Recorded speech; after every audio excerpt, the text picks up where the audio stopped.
안녕하세요. 시간을 넘는 지혜 대화에 오신 여러분 환영합니다. 오늘 진행을 맡은 아나운서 모예진이고요. 오늘도 김창륜 교수님과 함께합니다. 네, 안녕하세요. 안녕하십니까. 네, 교수님 제가 오늘 녹화 전에 잠깐 이야기를 들었는데 부모님께서 집에 오셔서 이제 이야기를 해주시는데 물론 다 자녀가 잘 되라고 해주시는 이야기겠지만 사실 듣는 자녀 입장에서는 좀 잔소리처럼 느껴질 수도 있고 뭔가 지금 이 시대랑은 맞지 않은 이야기인데 이렇게 싶을 수도 있잖아요. 네, 그런 주변 친구들이 많더라고요. 맞아요.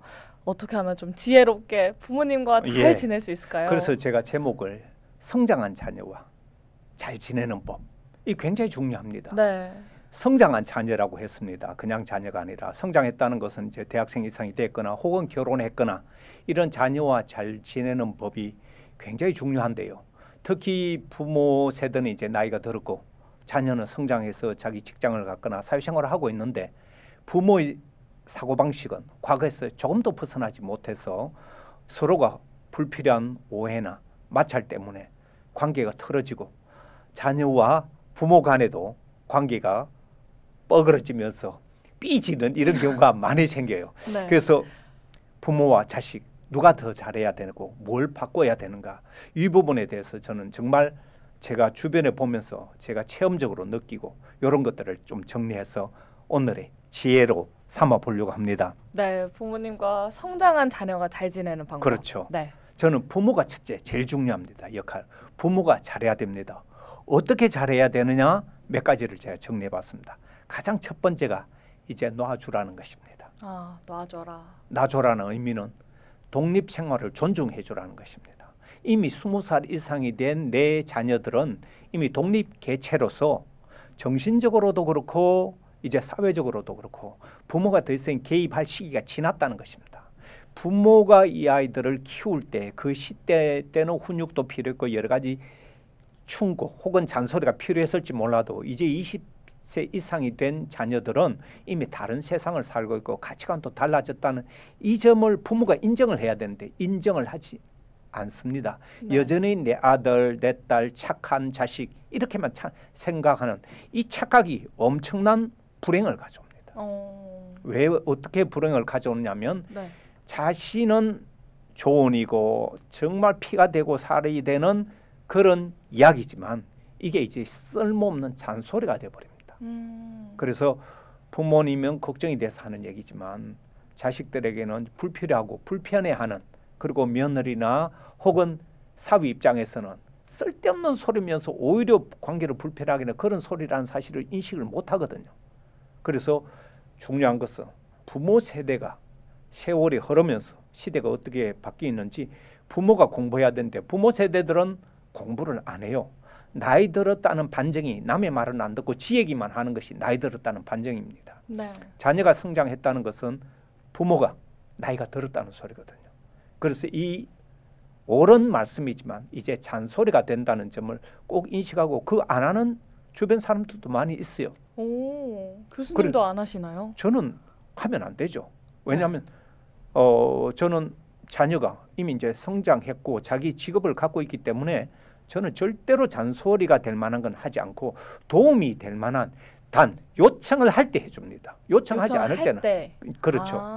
요청 도와달라거나 아빠 그 얘기 재밌던데 한번 얘기해 보세요. 그런 거 하면 기꺼이 해주지만 쓸데없이 가가지고 내일 또 바쁜데 보통 보면 부모 세대가 되면 이제 자기 일이 없어요. 그러다 보니까 자녀에 간섭하고 감나라 판나라 말이 많아지는 거죠. 저는 그래서 우리 부모 세대가 공부를 해야 그 시간에 대신에 차라리 아무것도 안 하든가 자녀가 불편해하면 오지 않습니다. 그건 나의 손해잖아.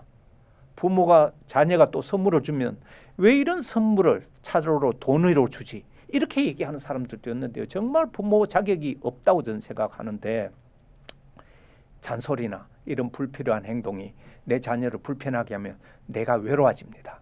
그래서 자녀들 간에 혹은 결혼한 자녀들이 서로 간의 갈등을 겪을 수 있잖아요. 그럴 때도 내가 알았다 손치더라도 내가 개입하면 안 됩니다. SOS를 치면 내가 가지만 그런 갈등이 있다는 걸 알기 때문에 내가 한마디 한다. 한마디 하지 마세요, 제발. 왜냐하면 저들끼리 갈등이 있는 건 저들끼리 해결해야 되는데 내가 개입을 하게 되면 이 전선이 확산되거든요. 그럼 내까지 누군가 한 사람하고는 불편해지니까 절대 그래서는 안 된다. 그런데 가끔 보면 부모님들 중에 해결사 역할을 하는 사람들이 있습니다. 이건 내가 나서야 해결해. 돈 문제든 갈등 문제든 인간관계 문제든 부모는 더 이상 해결사 노릇을 하려고 하면 안 된다. 네. 그 착각에서 벗어나라. 그 얘기를 저는 꼭 말씀드립니다. 그리고 그러면 너무나 하고 싶으면 어떡하죠? 하고 이 싶은 그 한마디는 꼭 해야 된다 이런 마음이 들 때 어떻게 해야 될까요? 저는 그래서 부모님들이 자기 일을 가져야 돼요. 아, 그러니까 자기 일을 갖게 되면 이 말을 내가 꼭 해줘야지. 이 어리석음의 발로거든. 이 자녀는 내 머리 꼭지에 벌써 올라가 있는데 그건 이미 다 알고 있어요. 근데 이 말은 꼭 해줘야지 얘들이 모를 거야. 그 어릴 때 얘기죠. 지금은 AI 시대고 구글이고 검색이 다 있습니다. 내가 하려고 하는 말 다 알고 있어요.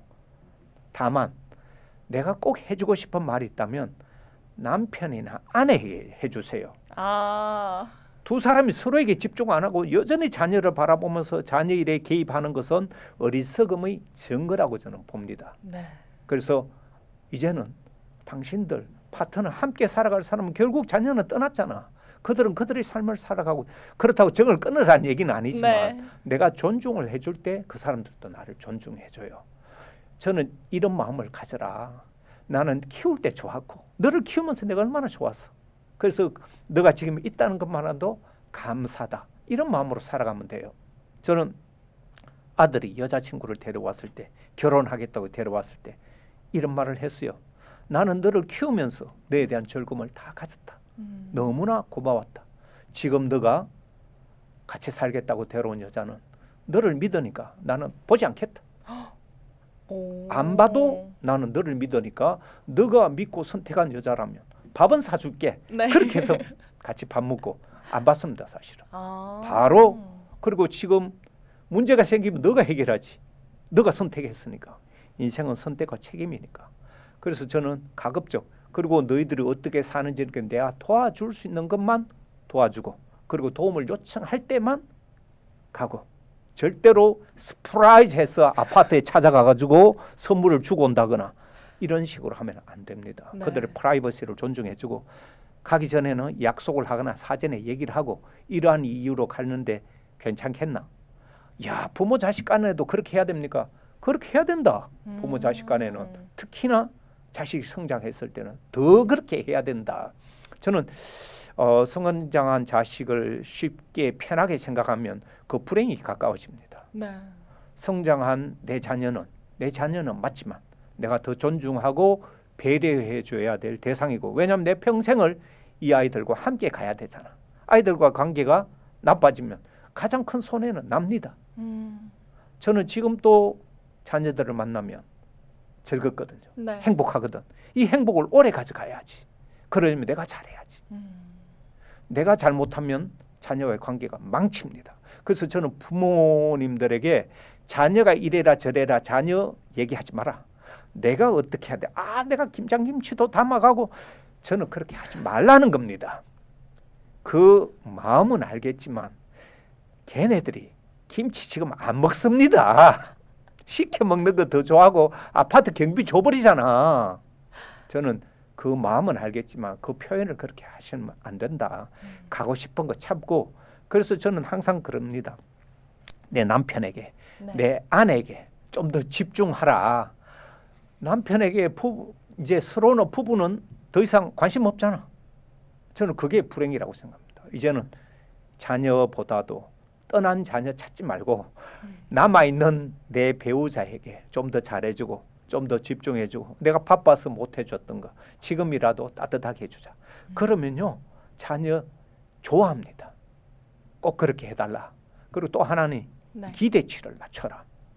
내 자녀니까 남은 보니까 이런 선물 해줬는데 우리 아들은 우리 딸은 이번 크리스마스에 혹은 이번 내 생일에 뭐 이 정도 해주겠지. 그런 기대를 하는 순간 실망이 함께 올 수 있습니다. 제가 잘 아는 한 분은 며느리가 신혼여행 갔다고 오면서 가방을 하나 딱 가져왔는데 너무나 보니까 자기 마음에 딱 드는 그 가방을 가져왔더래요. 네. 저걸 나를 위해서 사왔구나. 알고 봤더니 며느리가 지 걸로 가져온 거예요. 아. 자기 걸로 가져왔는데 시어머니는 그게 자기 건 줄 알고 그런 김치 국물을 먼저 마신 거죠. 그냥 갖고 가니까 노발대발한 거죠. 선물을 자기는 기대와 다른 것을 가져왔고 그 가방 눈독 들였던 그 가방은 지가 가져가고 이 어리석은 어른들이 이런 거란 거죠. 젊은 애들이 이쁜 가방 갖는 건 젊은 애들이 갖고 나는 실용적인 가방 가지면 되지만 여자들은 가방이라면 나이가 많고 적고를 안 가리고 다 사족을 못 쓴다 이런 얘기가 있더라고요. 네. 뭐 그럴 수 있죠. 그렇지만 저는 기대치를 높이면 반드시 실망이 옵니다. 내 돈 주고 맛있는 거 사 먹으면 되고 내 돈 내고 호텔 가면 돼요. 네. 저 정도는 아들이 해줘야지. 저 정도는 며느리가 좀 해야 되는 거 아니야? 저 정도 얘기 기준이 다 다르기 때문에 저는 그 기대치를 낮춰야 된다. 제가 좋아하는 아인슈타인의 문구 3가지가 있습니다. 성공한 사람 문구 3가지. Work hard, 일 열심히 해라. Study hard, 열심히 공부해라. 네. Expect less, 어. 기대치는 확 낮춰라. 세상은 너희 기대대로 이루어지는 것이 없다. 저는 그래서 부모와 자식 간에도 기대치를 확 낮추면 기대도 안 했는데 시계 갖다 줘 보세요. 네. 나 거의 졸도하잖아. 너무너무 좋습니다. 기대 안 했는데 아빠 해외여행 티켓 줘 보세요. 이거 제정신이 아니죠. 그래서 기대하지 마라. 기대 안 하니까 오히려 더 많은 거 주더라. 그리고 그런 거 줬을 때 어떻게 한다고 이거 현금으로 주지 그딴 소리 하면 안 되고 네. 그냥 졸도하는 신용이라도 내라. 아이고 너 때문에 내가 이렇게 행복하고 내 말년에 너로 인해서 내가 이런 행복을 맛보다니 고맙다. 자식 간에 무슨 고맙다 말을 하느냐. 고맙다 말을 해라. 자식 아니라 부부 간에도 고마운 거 고마운데 그걸 꼭 말로 해야 되나. 이런 사람들이 있더라고요. 말을 안 하면 귀신도 네 마음속을 알 수가 없다. 저는 네. 그래서 과장되게라도 표현을 합니다. 자, 저는 마지막으로 기쁨은 함께도 슬픔은 아픔은 따로 해라. 너의 슬픔, 아픔은 너 스스로 해결해라. 네. 영어에 이런 표현이 있어요. Laugh, the world will laugh with you. Cry, you will cry alone. 웃으라. 그럼 세상이 너와 함께 웃을 것이다. 네. 그러나 울으라, 징징거려라. 그럼 너 혼자 울게 될 것이다. 그러나 세상을 밝게 웃으면서 살아야 되겠지만 좋은 소식은 나누어도 돼. 이 아픈 소식이나 슬픔은 가급적 내 혼자 삭히고 극복하는 그런 훈련이 돼 있어야 돼요. 괜히 걱정을 끼치잖아. 대부분 부모님은 그런 건 잘해요. 그렇지만 기대치가 너무 크다 보니까 그런 부분을 조금 수정해야 되지 않을까. 네, 많은 부모님들이 이 이야기를 보고 근데 또 이 이야기를 보라고 또 말씀을 드리면 그것도 또 잔소리가 될 수도 있으니까. 자연스러워. 저는 꼭 말씀드립니다. 네. 부모님 세대들은 공부를 해야 돼요. 저는 나이 들면서 공부 안 하는 부모 세대는 반드시 불행을 하게 된다. 대부분의 나이 든 사람들이 불행해지는 것은 공부를 안 해서 공부를 한다는 건 꼭 책 보고 뭘 외우라는 것이 아니라 이런 세상 공부, 지혜 공부 이런 것을 한 사람들하고 안 한 사람들하고 인생 후반에 만족도가 확 달라집니다. 그래서 오늘 내가 감사하고 즐겁게 사는가 하면 그런 걸 몰라가지고 늘 불평불만하고 그렇게 살아가는 사람들이 있어요. 그런 사람들은 공통적으로 이런 공부 자체를 안 합니다. 그러네요. 그러면 혹시 이제 부모님 이야기를 했다면 자녀의 입장에서는 다음 영상에서 다루나요? 아닙니다. 네. 자녀도 저는 주로 부모님께 말씀을 드리지만 자녀가 해야 될 건 딱 한 가지입니다. 다른 건 없고 네. 말이라도 따뜻하게 해드려라. 아. 너가 성장한 만큼 부모님은 이제 노쇠해졌고 부모님은 사실은 여러 가지로 심리적으로 매우 약해져 있다. 자녀의 칭찬, 자녀의 따뜻한 말 한마디가 그 누구보다도 큰 위안이 됩니다. 돈 안 들잖아. 따뜻한 말 한마디. 내가 어디 뭐 선물 사달라고 그랬나? 딱 제가 수업 중에도 그런 말을 했어요. 대학원 수업에서. 부모님이 엔돌핀 들게 하는 방법이 있다. 그게 뭐냐? 지금 전화기 들어. 전화기 들어서 무슨 말을 하느냐면 엄마 혹은 아빠 지금 내가 되돌아놓고 보니까 엄마의 이런 헌신과 엄마의 이런 배려 덕분에 내가 여기까지 온 것 같아요. 엄마 너무 고마워요. 그 말만 해라.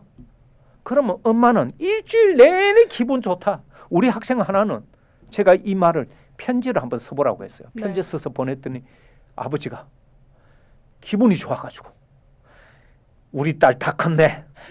그동안 용돈 못 올려줬는데 미안하다. 오늘은 이 카드로 네 좋아하는 원피스 한 벌 사버려라.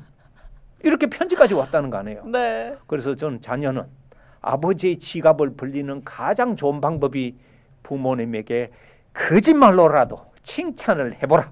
그러면 효과 바로 나타난다.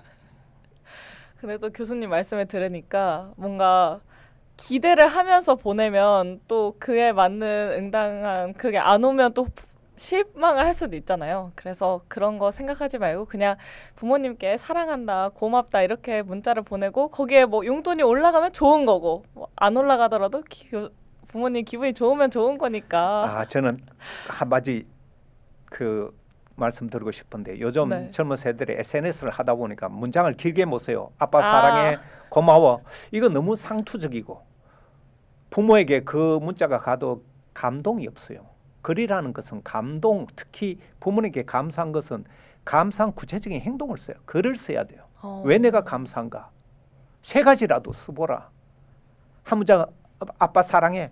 그건 누구나 뭐 그것도 좋아요. 하지만 나는 3문장으로 딱 아빠 내가 되돌아놓고 보니까 아빠가 얼마나 헌신적으로 우리를 위해서 살아왔는지를 알겠어요. 이렇게만 써도 되잖아. 네. 거기다가 내가 이제 나이가 들어보니까 내가 이제 이런 사회생활을 해보니까 우리 부모님이 우리를 위해서 얼마나 노력했는가를 저는 실감합니다. 그런 거 하나 쓰거나 아니면 또 하나 아빠 이제 나이가 들어보니까 아빠 연세에 지금도 우리를 위해서 애쓰시는 이런 모습 다른 아버지들보다 훨씬 더 위대해 보입니다. 저는 아빠를 평생 존경할 겁니다. 이렇게 좀 쓰면 안 되나? 써보겠습니다. 왜 한 문장으로 그렇게 아끼나?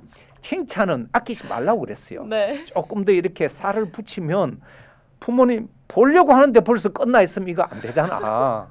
한 서너 줄이라 써서 이거 부모님 보면요. 이 평생 봅니다. 꺼냈다고 또 보고 합니다. 그렇게 하라는 것입니다. 네, 그럼 저도 오늘 아빠 사랑해가 아니라 좀 더 3-4문장 읽으려고 딱 마음이 들었을 때 여러 길게 읽을 수 있게 한번 적어보도록 하겠습니다. 그러면 저희는 또 다음 영상에서 더 재밌는 이야기로 만나요. 안녕. 안녕.